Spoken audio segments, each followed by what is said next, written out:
Tiprasa থাংসার slogan রাজ্যে ভয়ঙ্কর সর্বনাশ ডেকে আনবে, এভাবেই বিশেষ করে উপজাতির যুবকদের সতর্ক করলেন সাংসদ জিতেন্দ্র চৌধুরী। এই স্লোগান দিয়ে ত্রিপুরার অগ্রগমনকে দুর্বল করা, পেছনের দিকে ঠেলে নিয়ে যাওয়ার গভীর ষড়যন্ত্র হচ্ছে। এই পথে পা দিলে কেউ রক্ষা পাবেন না।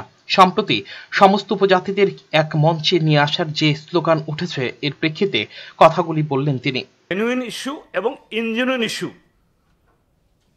দুটার উপর ভর করে। জেনুইন ইস্যু বলতে যেমন নাগরিক সংশোধনী বিল, এটা জেনুইন ইস্যু। এটাকে কেন্দ্র করেও একটা গ্রুপ তৈরি করার, প্ল্যাটফর্ম তৈরি করার। আবার ইনজেনুইন ইস্যু, এক এক সময় এক এক ফিগারকে, এক এক লোককে সামনে আনা হচ্ছে। কি স্লোগান হচ্ছে? এটা ওই যুবক, এদের সামনে একটা ললিপপ খাড়া করা হচ্ছে যে না, বিজেপি দিয়ে কিছু হবে না, আইপিএফটি দিয়েও কিছু হবে না,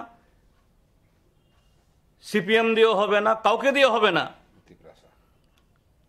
আমরা তিপ্রাসা ঐক্য চাই। কাজে আমি অনুরোধ করব মানুষ যাতে বিভ্রান্ত না হন। তিপ্রাসার নাম দিয়ে তিপ্রাসাদেরকে ঠকানো,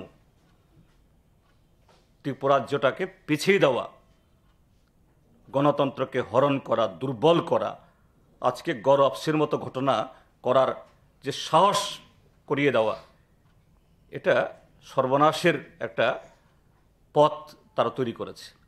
তিনি বলেন, আগেও তিপ্রাসা থাংসার স্লোগান তোলা হয়েছিল। 1988 সালে ক্ষমতার মসনদে বসার জন্য টিএনভি এই স্লোগান তুলেছিল। 2000 সালে এডিসি নির্বাচনে এই স্লোগান তুলেছিল আইপিএফটি। ক্ষমতা দখল করে শ্মশান বানিয়েছিল খুমলুংকে। বিধানসভা নির্বাচনে ত্রিপুরাল্যান্ডের স্লোগান দিয়েই ভোট আদায় করেছে আইপিএফটি। মাত্র 10 মাসেই উপজাতিদের স্বপ্ন খান খান হয়ে যাচ্ছে। নতুন করে আবারও নতুন চেহারায় এই স্লোগান তোলা হচ্ছে। অভিজ্ঞতার নিরিখে এই স্লোগানে বিভ্রান্ত না হতে আহ্বান জিতেন্দ্র চৌধুরীর।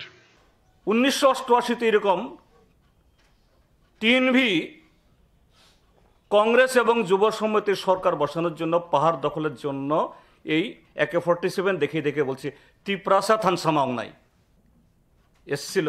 সে 5 বছর জোটামল, কি অভিজ্ঞতা সবাই জানে, কালো অধ্যায়। এরপরে 2000 ইংরাজি, সব তিপ্রাসা এক হতে হবে। এনএলএফটি AK-47, 56 ধরে তিপ্রাসাদের এক করে এডিসি দখল করে নিল। এডিসি কি হয়েছিল? আইপিএফটি একদিকে দুটা আতাত, বিজেপির ভিশন ডকুমেন্ট, তার ত্রিপুরাল্যান্ড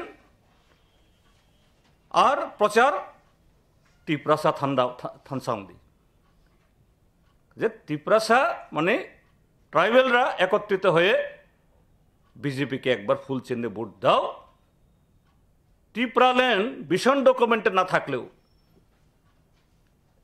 ত্রিপুরাল্যান্ড সম্পর্কে নরেন্দ্র মোদী, অমিত শাহ প্রকাশ্যে না বলল, রাজনাথ সিংরা আলোচনা হয়ে গেছে, আমাদের হবে। এখন 10 মাসে সমস্ত স্বপ্ন চুরমার, সমস্ত স্বপ্ন একদম খান খান হয়ে ব্যঙ্গে যখন শেষ, এখন আবার সে নতুন আওয়াজ। ব্যুরো রিপোর্ট, চ্যানেল 3 রাত।